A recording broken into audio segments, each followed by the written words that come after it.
gente, ¿qué tal? ¿Cómo les va? ¿Todo bien? Bueno, vamos a arrancar con las clases de epitelio. En este caso vamos a hablar acerca de las generalidades de lo que es el tejido epitelial y vamos a hablar específicamente acerca de los epitelios de revestimiento. Después en otros dos videos voy a hablar acerca de lo que es el epitelio glandular, glándulas, y también voy a hacer otro video específico hablando de la célula epitelial y las especializaciones de membrana. Así que empecemos. Los objetivos para esta clase son comprender las características del tejido epitelial, entender las funciones del mismo, lograr diferenciar los diferentes tipos de epitelios de revestimiento, analizar la composición de la membrana basal y su tinción. Bueno, siempre que hablemos del tejido epitelial, lo vamos a definir primero como un tipo de tejido básico. En el cuerpo vamos a tener 4 tipos distintos de tejidos básicos. El primero corresponde al tejido epitelial, luego tenemos al conectivo, el muscular y el nervioso, ¿sí? De esta manera tenemos 4 tejidos básicos en nuestro cuerpo. Hoy vamos a hablar acerca del epitelial y ya en las siguientes clases vamos a hablar de cada uno de ellos. Va a ser muy importante que ustedes puedan manejar las características, las células y las matrices que van a conformar a estos epitelios, a estos tejidos, porque claramente van a repetirse a lo largo de la cursada y vamos a ir viéndolos en los distintos órganos y preparados histológicos que nos toca ver. ¿Sí? Así que va a ser importante eso, que tengan un buen manejo de cada uno de ellos para que después podamos razonar todo mucho más fácil. En cuanto al tejido epitelial, vamos a decir que se encarga de cubrir superficies externas, como puede ser, por ejemplo, la piel. Se va a encargar de tapizar cavidades internas del organismo, por ejemplo, va a formar parte de las mucosas del tubo digestivo. Y también se encarga de formar glándulas, que esto es muy interesante. De esta manera vamos a clasificar siempre al tejido epitelial como un epitelio de revestimiento o un epitelio glandular, ¿sí? Vamos a ver que el tejido epitelial se puede encontrar de estas dos formas, o formando un epitelio de revestimiento o formando un epitelio glandular. Ahora bien, veamos la imagen de la derecha, ¿sí? Acá tenemos un preparado, que ahora no nos interesa saber cuál es, pero me interesa que analicemos lo que estamos observando. Al principio seguramente les va a pasar de que todo les va a parecer igual, simplemente van a ver como puntitos de colores y claro, nos da un poco de miedo no poder reconocer las distintas estructuras.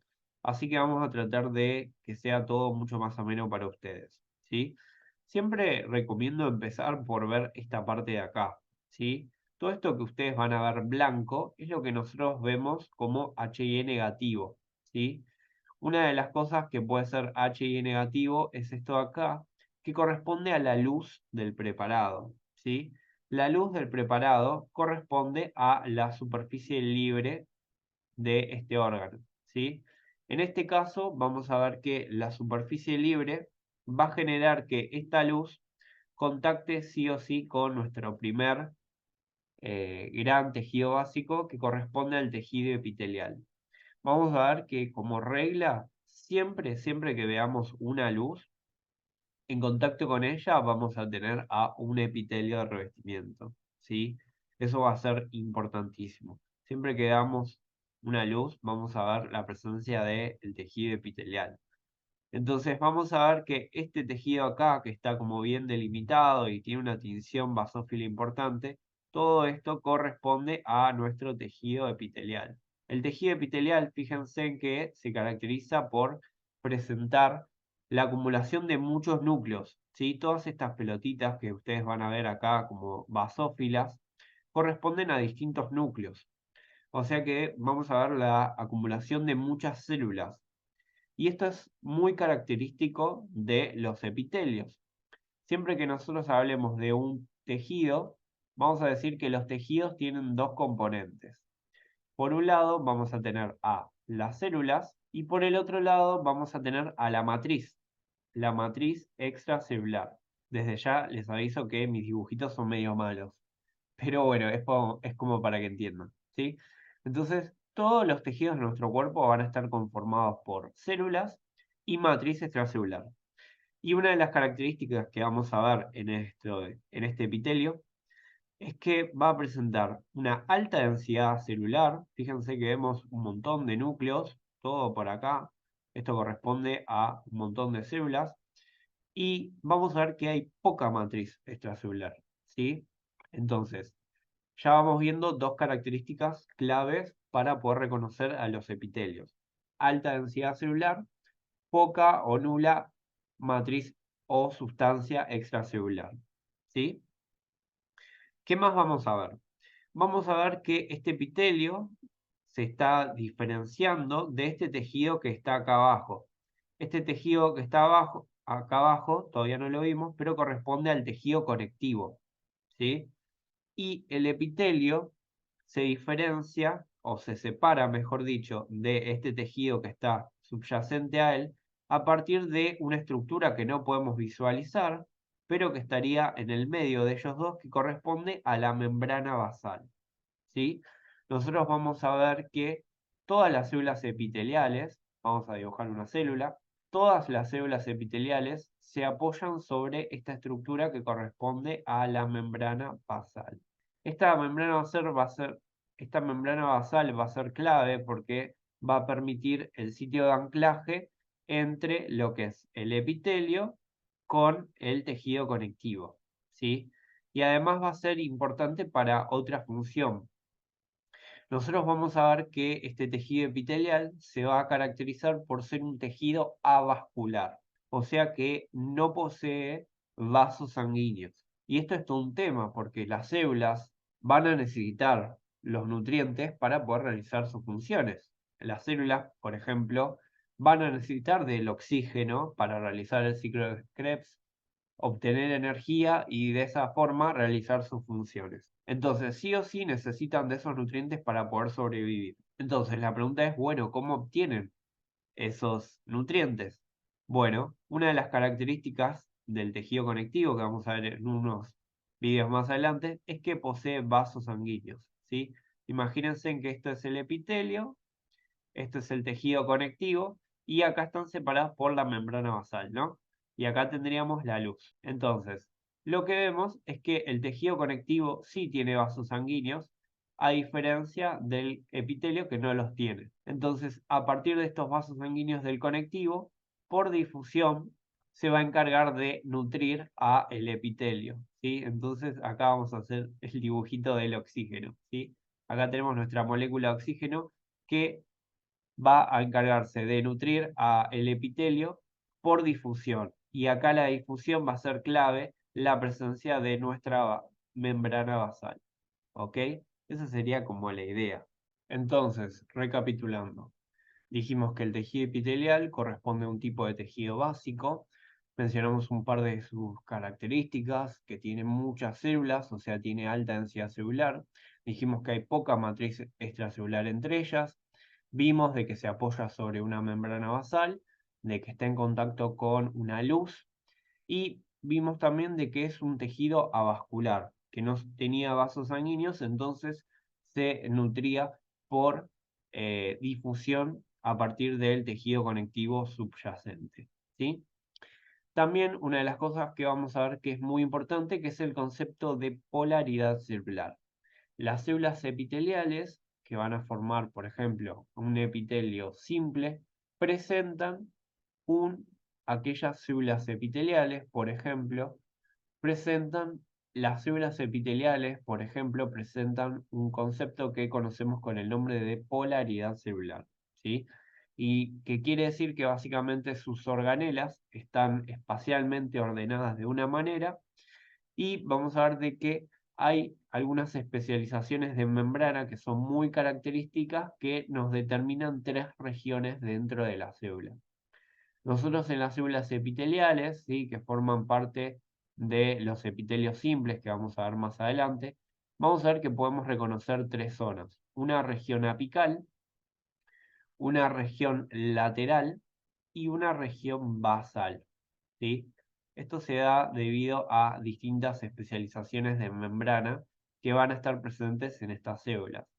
En la región apical, por ejemplo, vamos a ver que va a estar en contacto con la luz, y por ende va a haber algunas especializaciones de membrana apical que van a ser características a ese contacto con la luz que presentan.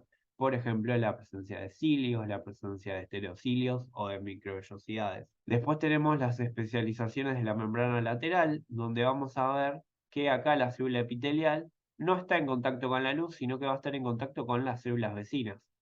Entonces, en esta región lateral se va a encargar de presentar algunas uniones que son características para unirse con las células epiteliales vecinas que van a estar al lado de la célula y comunicarse entre ellas. Y por último tenemos la región basal, que en esta vamos a ver de que la célula se caracteriza por estar en contacto con nuestra membrana basal. Entonces va a presentar también ciertas uniones intercelulares que permiten anclar a las células epiteliales con la membrana basal. ¿Sí? A eso refiere el concepto de polaridad celular. Bien, otro dato importante también que tienen que saber es que las células que conforman el epitelio van a estar inervadas, o sea, de que presentan nervios, presentan terminaciones nerviosas. Y el ejemplo característico es, por ejemplo, con la piel. Si nosotros nos caemos, nos golpeamos y nos raspamos toda la piel de la rodilla, por ejemplo, claramente nos va a doler, ¿sí? Eso es debido a esta inervación que presenta el tejido epitelial. Entonces, en resumen, para resumir todas las características que estuvimos charlando, decimos que el tejido epitelial presenta células estrechamente unidas, vamos a ver que va a haber poca sustancia extracelular o matriz extracelular entre ellas, sus organelas van a estar espacialmente polarizadas y así vamos a reconocer tres zonas, basal, lateral y apical. Cada una de ellas va a tener especializaciones de membrana específicas. Vamos a ver de qué se va a encargar de limitar con superficies orgánicas externas, como por ejemplo la piel, o internas, como por ejemplo los vasos sanguíneos. Vamos a ver de qué va a ser avascular, es un tejido vascular que se nutre por difusión desde el tejido conectivo subyacente. Se va a apoyar sobre una membrana basal. Están ricamente inervadas. Va a presentar diversas especializaciones citológicas y funciones. Ahora vamos a ver que los epitelios, dependiendo del órgano y el sitio donde se encuentren, van a tener muchas capas, pocas capas, e incluso va a cambiar la morfología de esas células. Y a partir de ellas vamos a ver de que va a tener distintas funciones, distintos roles en nuestro cuerpo. Va a presentar alta tasa mitótica, ¿sí? Muchas veces como estos epitelios suelen estar expuestos a distintas agresiones, vamos a ver que presentan una alta tasa mitótica, o sea que las células epiteliales se están regenerando todo el tiempo y están haciendo mitosis. Y un dato choice que nada, lo dejo como un dato choice, a mí la verdad que no me interesa, pero bueno, puede derivar de las tres capas germinativas, ectodermo, mesodermo y endodermo. Hablemos acerca de las funciones. Una de las funciones típicas es la de la protección, ¿sí? Vamos a ver de que hay algunos epitelios muy estratificados, como por ejemplo el epitelio de la piel, donde va a haber muchas capas de células, ¿sí? Va a haber muchas capas de células epiteliales con la idea de justamente generar un efecto protector, ¿sí?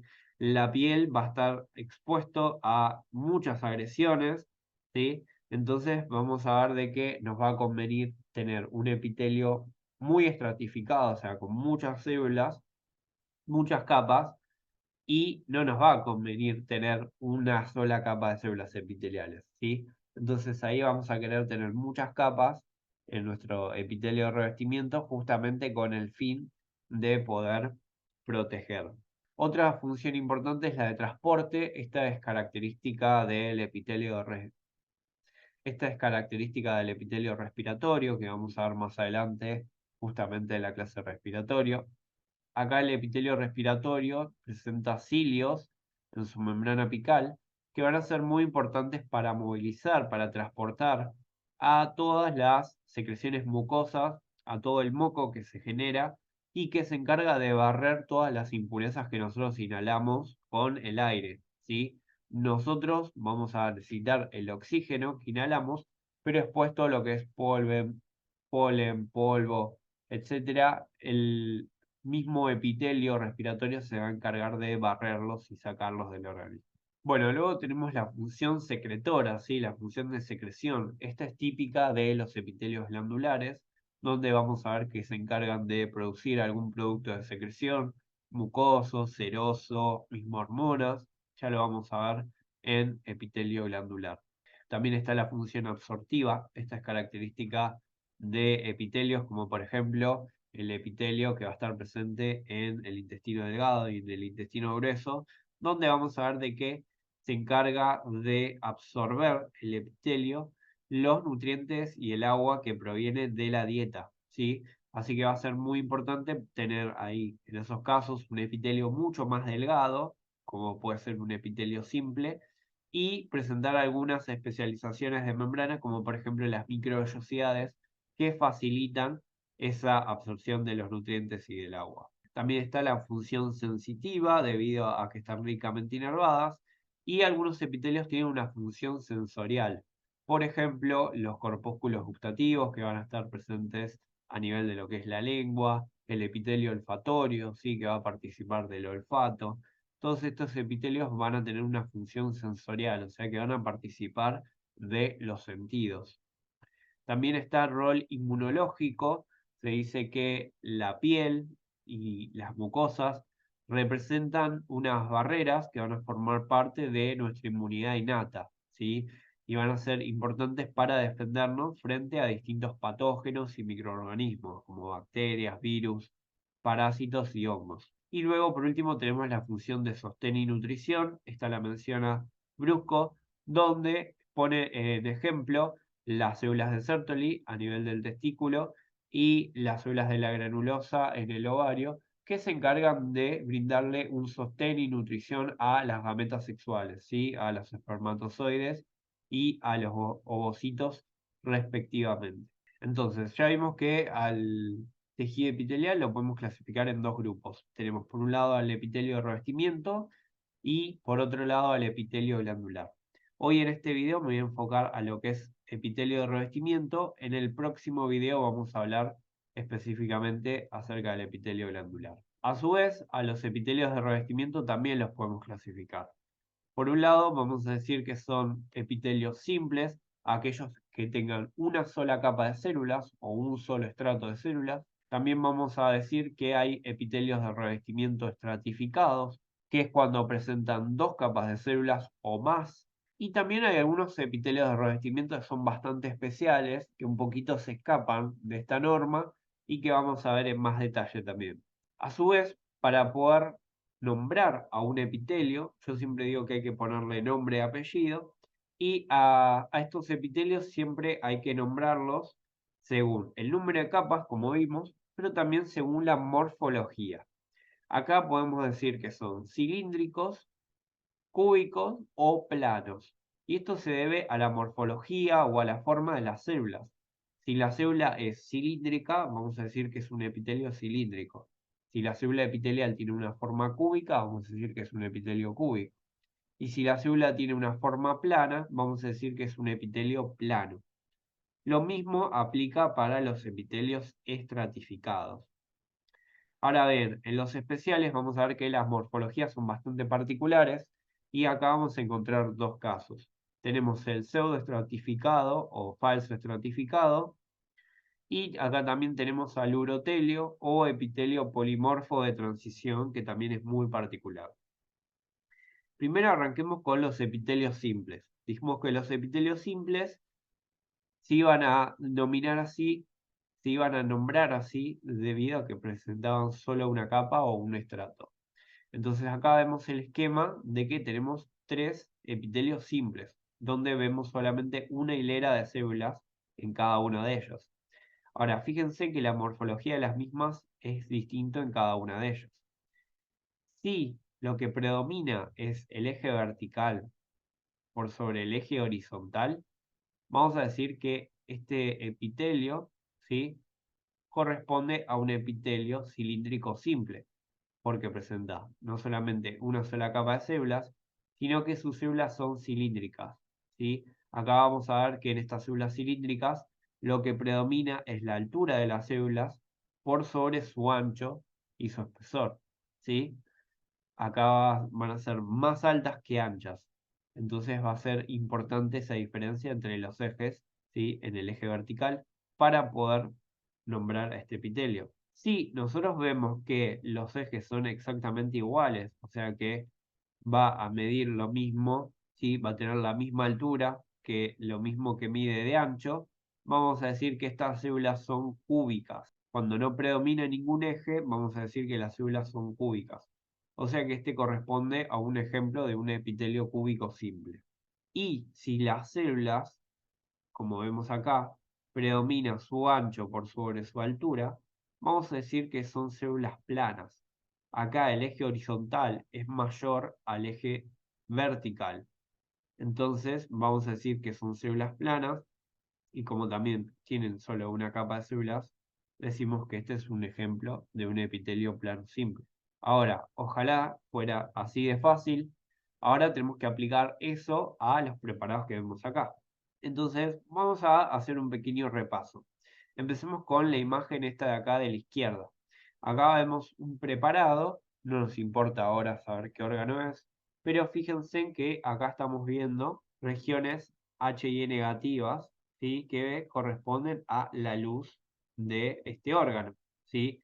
Y en contacto con la luz, fíjense que lo primero que observamos es este tejido de acá, que tiene una intensa basofilia. Recuerden que los núcleos siempre se tienen con hematoxilina debido a la presencia del ADN que presentan. Entonces se observa una intensa basofilia en este tejido, ¿sí? Que fíjense que más o menos lo podemos separar por acá de este otro tejido que está acá presente, que vendría a corresponder al tejido conectivo, ¿sí? Entonces, acá tenemos a nuestro epitelio de revestimiento y acá tenemos a nuestro tejido conectivo, ¿sí? Ahora bien, acá para nombrarlo a este epitelio tenemos que ver esas dos cosas.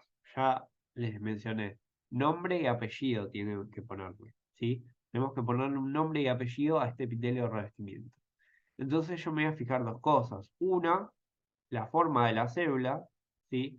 Si ustedes tendrían que más o menos ubicar a la célula, fíjense que tiene una forma bastante alta, la célula, y fíjense que tiene una sola capa de células. Fíjense que los núcleos están como todos uno al lado de los otros, ¿sí? Acá vamos a ver la presencia de un epitelio plano simple. Simple porque tiene una sola capa o estrato de células y cilíndrico porque predomina la altura por sobre el ancho, ¿sí? Acá predomina ese eje vertical del cual les hablé, ¿sí? Esto es un epitelio cilíndrico simple y este corresponde a una imagen de un preparado de intestino delgado, ¿sí? Que es un órgano que vamos a ver más adelante. Acá, en este epitelio, vamos a ver dos cosas muy interesantes también, ¿sí? Por un lado, vamos a ver la presencia de estas pelotitas HI negativas que nos llaman la atención, ¿sí? Acá vemos regiones que se pintan de blanco, ¿sí? Que no se colorean ni con la hematoxilina ni con la eosina, que nos hacen ruido. Estas pelotitas corresponden a las células caliciformes, ¿sí? Las células caliciformes, vamos a ver que son ejemplos de glándulas unicelulares exócrinas. Y estas células caliciformes se encargan de secretar mucus, ¿sí? En su interior presentan gránulos de mucinógeno, que ese mucinógeno posee hidratos de carbono. Entonces, como posee hidratos de carbono, vamos a ver que no se van a tener, van a ser HIE negativos. Recuerden que los hidratos de carbono son neutros eléctricamente y por eso no tienen afinidad ni con la eosina ni con la hematoxilina. Entonces, vamos a ver a el epitelio cilíndrico simple con células caliciformes. Y también algo muy característico de este epitelio corresponde a este reborde acidófilo que le estoy marcando acá, ¿sí? Fíjense en que es como que está resalteado, ¿sí? Acá, todo este sector del epitelio, toda esta región apical, específicamente del epitelio, fíjense en que está como resalteado. Ese reborde acidófilo que presenta ahí en la región apical de la célula corresponde a lo que nosotros conocemos como chapa estriada, ¿sí? Que es un conjunto de microvellosidades ¿Qué es característico de este epitelio? ¿Sí? Recuerden que el epitelio del intestino delgado se iba a encargar de absorber los nutrientes de la dieta, ¿sí? Los hidratos de carbono, los lípidos, los aminoácidos, las vitaminas, etcétera, ¿sí? Entonces, para absorber todo eso, el epitelio presenta estas microvellosidades que van a ser muy importantes para poder aumentar la superficie absortiva. Y de este conjunto de microvellosidades se forma ese reborde acidófilo que es característico de este preparado, que es la chapa estriada. Entonces, para redondear, cuando les pregunten en el parcial este preparado, ustedes van a decir que este es un epitelio cilíndrico simple con células caliciformes y chapa estriada, que es el epitelio del intestino delgado. ¿Sí? Muy bien, sigamos. Vamos a ver esta imagen de acá. Acá estamos viendo otro órgano, otro preparado. Este es un preparado de riñón, ¿sí? Ya lo vamos a ver bien en detalle más adelante, pero acá me interesa que vean los epitelios, ¿sí? Fíjense en que acá a simple vista vimos una estructura muy interesante que corresponde al corpúsculo renal. El corpúsculo renal tiene varias cosas llamativas. Una de ellas, que me interesa que veamos, corresponde a este epitelio de acá, ¿sí? Fíjense que acá vemos un par de células epiteliales muy características, que fíjense que también están en contacto con una luz, ¿sí? Recuerden siempre que están en contacto con una luz. Y fíjense que estas células epiteliales también las podemos nombrar. Son células bastante alargadas, con el núcleo alargado, y fíjense que solamente presenta una capa o un solo estrato. Estas células epiteliales son células epiteliales planas, y como forman un solo estrato o una sola capa de células, vamos a ver que este corresponde a un epitelio plano simple, ¿sí?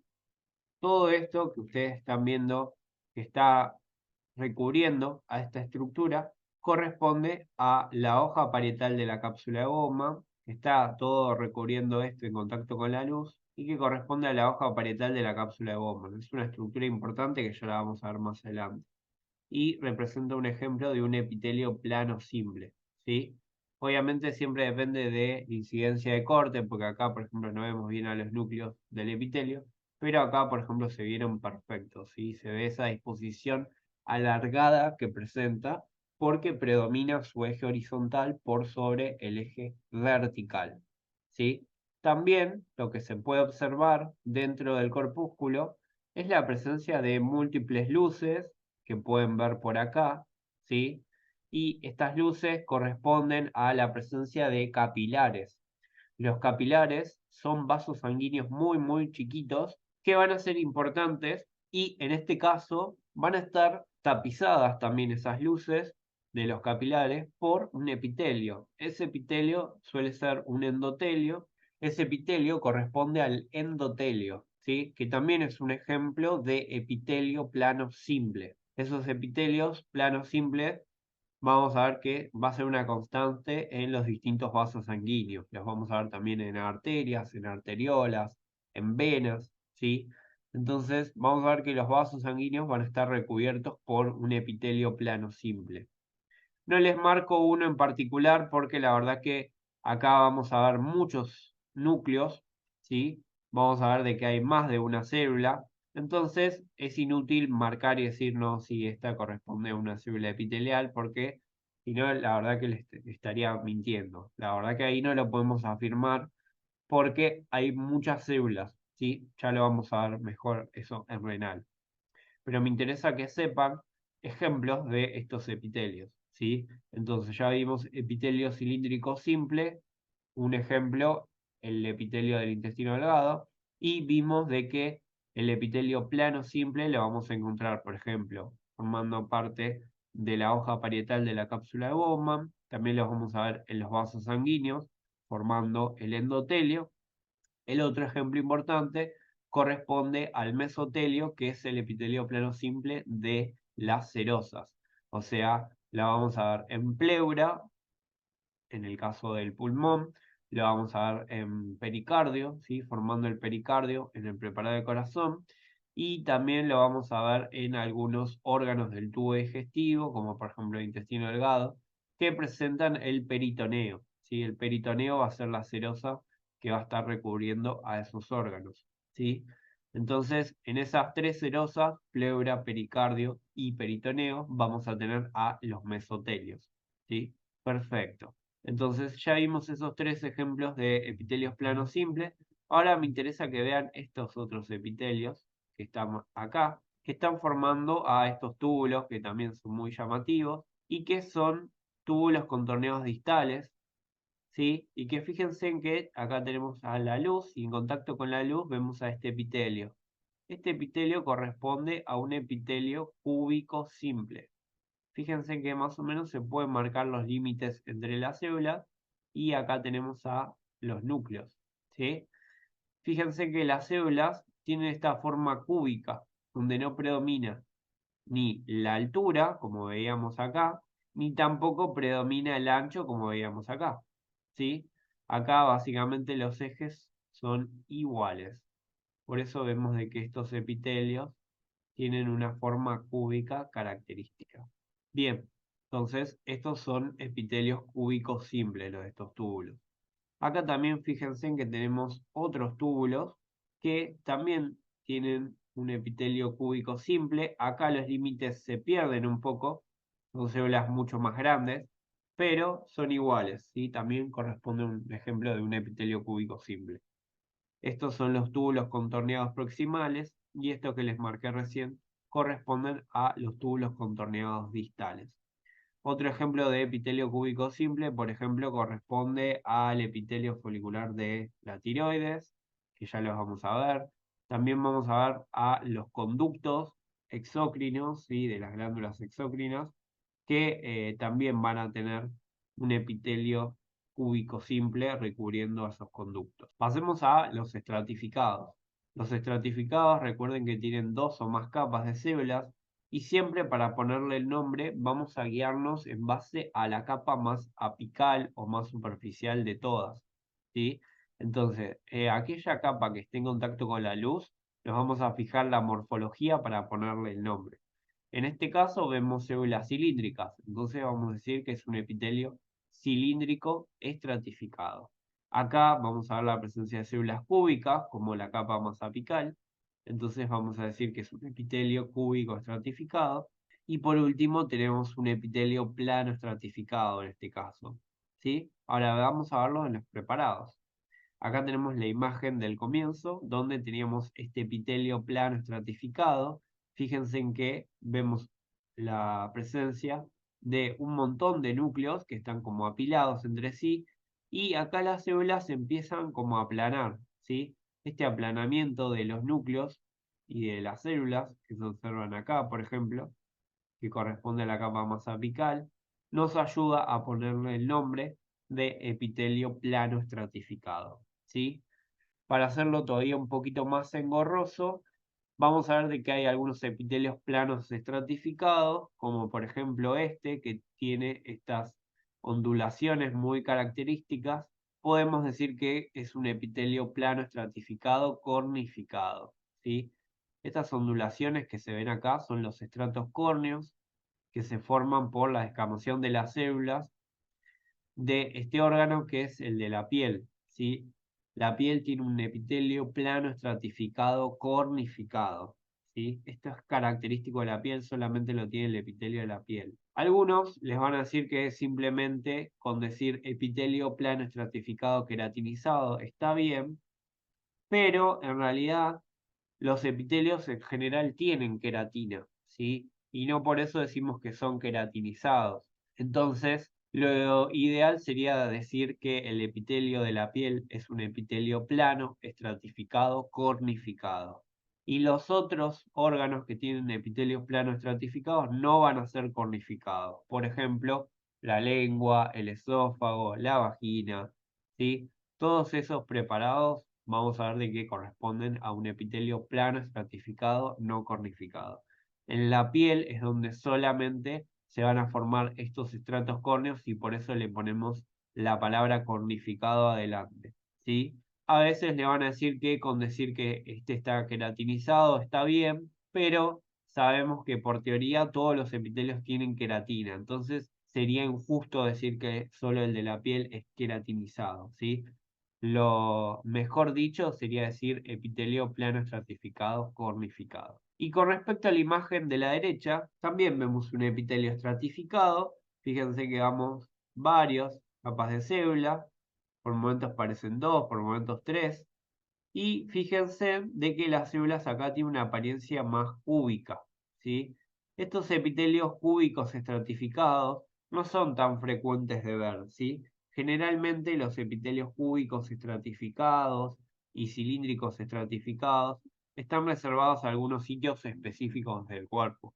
Por ejemplo, los conductos excretores de las glándulas salivales, por ejemplo, ¿sí? Como puede ser el conducto de la parótida, ¿sí? Pero está en muy pocos lugares estos epitelios. Todos los anteriores que estuvimos viendo son mucho más importantes y más frecuentes de ver. Ahora sí tenemos que hablar acerca de los epitelios especiales. Acá vamos a tener al epitelio pseudoestratificado, que fíjense que tiene la característica de que todas sus células contactan con la membrana basal, pero no todas contactan con la luz. Esto es característico del epitelio pseudoestratificado. Además, vamos a ver que en este caso, esta característica hace que los núcleos de las células estén como a distintos niveles.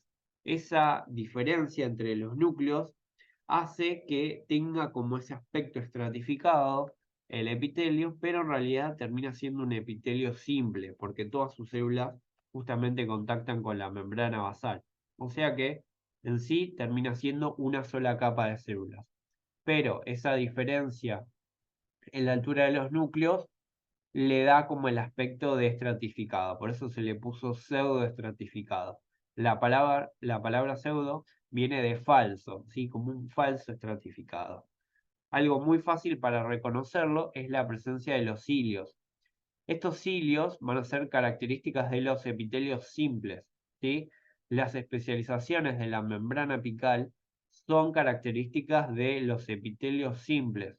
O sea que la podemos ver, por ejemplo, como en el caso que vimos recién acerca del epitelio intestinal que tenía esas microvellosidades. Bueno, las microvellosidades son especializaciones de la membrana apical y estas son características de los epitelios simples.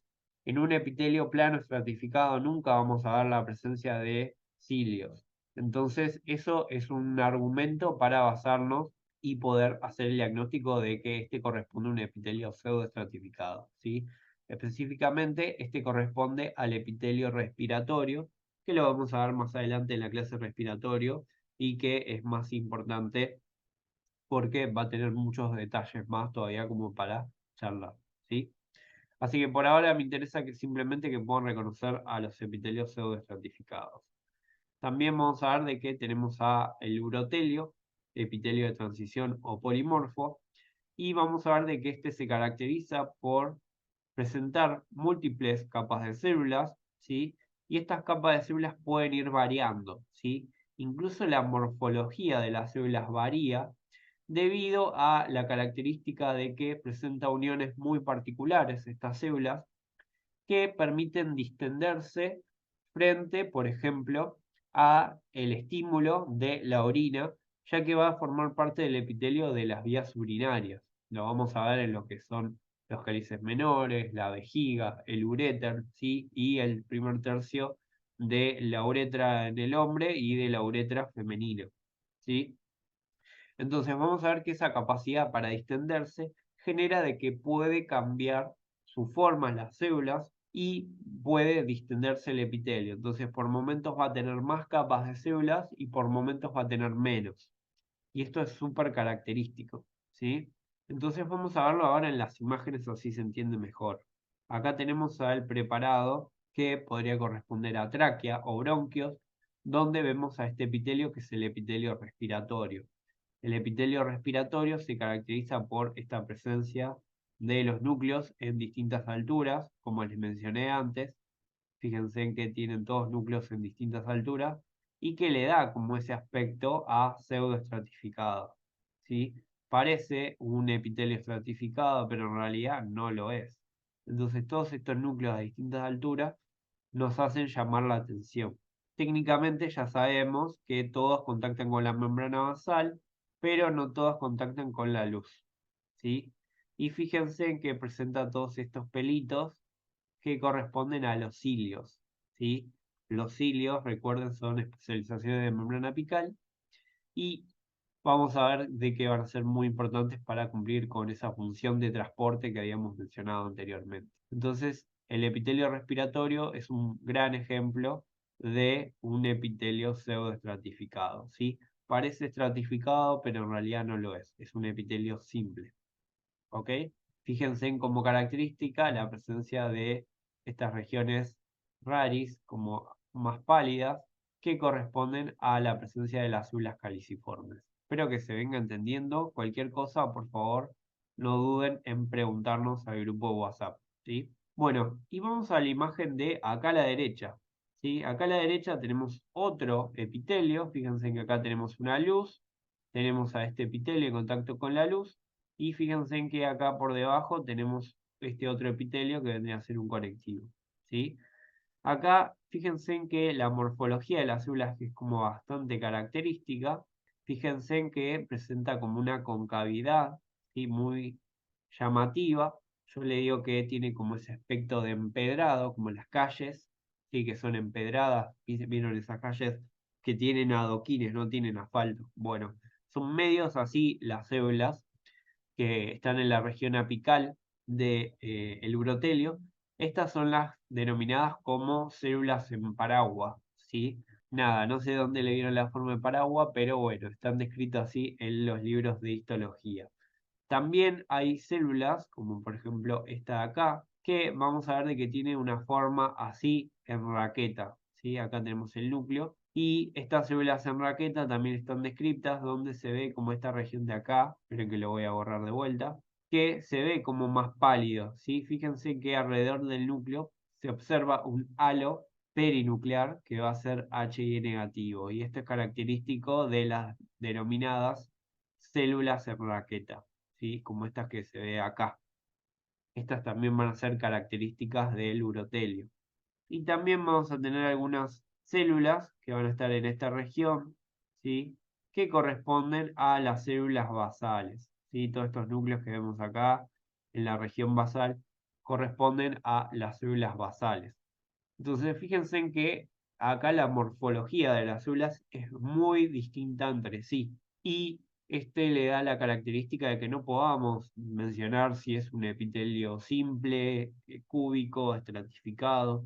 Entonces, esta morfología variante de las células hicieron de que hablemos de un epitelio especial. Directamente hablamos de un epitelio aparte que corresponde al urotelio, epitelio polimorfo, ¿sí? Justo por esa variación en la morfología de la célula, o epitelio de transición, justamente por esta capacidad de variar el número de capas de las células, ¿sí? Obviamente ya lo vamos a repasar en la clase de urinario y luego vamos a ver con mejor detalle estas células. Bueno, y ahora nos queda charlar acerca de la membrana basal. La membrana basal representa al sitio de anclaje entre el tejido epitelial y el tejido conectivo, ¿sí? Va a ser este sitio, es como esta red que se forma laminar entre ambos tejidos, ¿sí? Entre el epitelio y el conectivo. Y vamos a ver que está compuesta por dos láminas, una lámina basal y una lámina reticular, ¿sí? Ojo, no se confundan membrana basal con lámina basal porque en sí no es lo mismo, ¿sí? La lámina basal forma parte de la membrana basal. Aclaro eso por las dudas porque, nada, a veces uno se las confunde, ¿sí? Entonces vamos a ver que esta lámina basal va a estar compuesta, a su vez, por otras dos láminas. Tenemos la lámina lúcida y la lámina densa, ¿sí? Cada una va a tener sus proteínas que la van a estar conformando. Particularmente me interesa la lámina densa porque presenta una glucoproteína adhesiva como es la laminina y otra glucoproteína importante que es el colágeno de tipo 4, ¿sí? El colágeno de tipo 4 va a ser muy abundante y está formando parte de la membrana basal, ¿sí?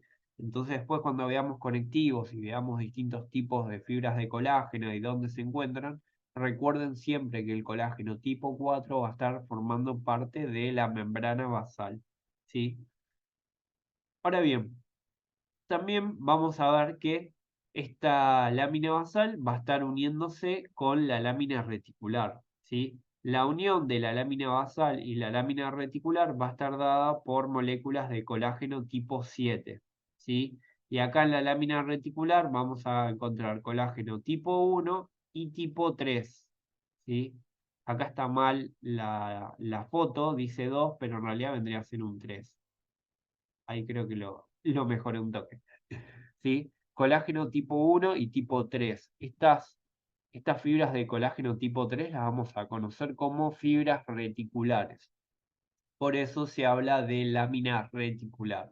¿Ok? Esto va a ser muy importante para entender algo que tiene que ver con las tinciones. Nosotros vamos a ver que la membrana basal va a ser tan finita en los preparados que no se suele teñir. Tiene que ser muy gruesa, como se observa acá, ¿sí? Tiene que ser muy gruesa la membrana basal como para poder teñirse con la eosina, si no, ni en pedo la vamos a poder evidenciar, ¿sí? Entonces va a haber técnicas específicas para poder evidenciar a esa membrana basal. Nosotros vamos a poder usar dos técnicas para teñirla. Por un lado tenemos a la técnica de Paz, o sea, la tinción de Paz, y por el otro lado tenemos la impregnación argéntica, ¿sí? Entonces, vamos a poder teñirla con Paz gracias a que estas fibras de colágeno son glucoproteínas, o sea que tienen hidratos de carbono, estas proteínas, y eso ayuda a que se tiña con la técnica de Paz, ¿sí? Y a su vez, como vimos de que presenta fibras de colágeno tipo 3, ¿sí? Fibras reticulares, también va a servir la tinción con impregnación argéntica, ¿sí? Entonces, si se tiñe con Paz, la membrana basal se va a ver de una coloración magenta, y si se tiñe con impregnación argéntica, la vamos a ver negra a la membrana basal, ¿sí? Recuerden que los preparados de H y E, que son los que ustedes van a ver en la cátedra, no se va a poder observar, ¿sí? En teoría se tiene con la eosina, pero muy poca, ¿sí? Recuerden que es muy fina, entonces no se suele ver. Bueno, chicos, entonces, como conclusiones de la clase, vamos a decir que el tejido epitelial es un tejido básico, que el tejido epitelial se va a dividir en un epitelio de revestimiento y en un epitelio glandular. Los epitelios de revestimiento se van a clasificar según el número de capas y la morfología de las células, y que la membrana basal va a brindar un sostén mecánico y nutricional para el tejido epitelial. Bueno, chicos, con esto terminamos. Espero que les haya servido la clase. Y bueno, nada, nos vemos en el próximo video. Abrazo grande.